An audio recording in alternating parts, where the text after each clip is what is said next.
I'm Elizabeth Galick, and I'm the Executive Director at River City Community Development Center, which we call our city. The mission is to bring together the best of our city to build a path for families to walk from cradle to career to the glory of God. So that's the official version. In any given year of education, there's going to be inequities. There's some children who are woken up on time, fed before they get there, then fed the food at school, supported in their homework, their parents are communicating with teachers, all of that, right? And then there are children that don't have any of that happen, that are waking themselves up for schools, that their source of food is at school, and they're really, for a variety of reasons, the one most responsible for their education. In a normal year, this has a drastic effect on education. We've known that all along.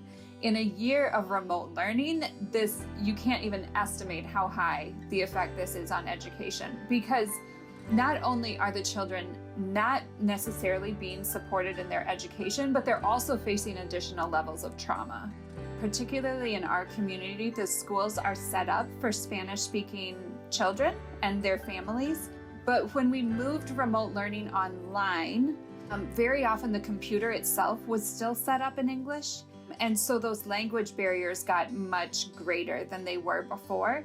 We had parents who weren't familiar with computers enough to navigate the remote learning systems. Lots of extended sibling and cousin sets where there's maybe one adult at home. No matter how awesome of an adult you are, there's just a limit as to how many remote learners you can realistically keep on task. We launched Operation Second Home, and we very much named it that way on purpose. At our city, we never try to take the place of our families. We absolutely recognize that the family that a child is born with and raised with is their primary influence in life, and we're not trying to replace that. We also were very aware that we were not qualified to replace the school. We simply wanted for our kids to give them a place where they could come and get that extra support. The specific reasons why kids came to remote learning with us were very different, but for everybody, the answer was kind of the same. It was that just someone to help look over their shoulder, make sure they were doing what they could, and then to keep up communication with their parents and with the school to make sure that everybody was on the same page.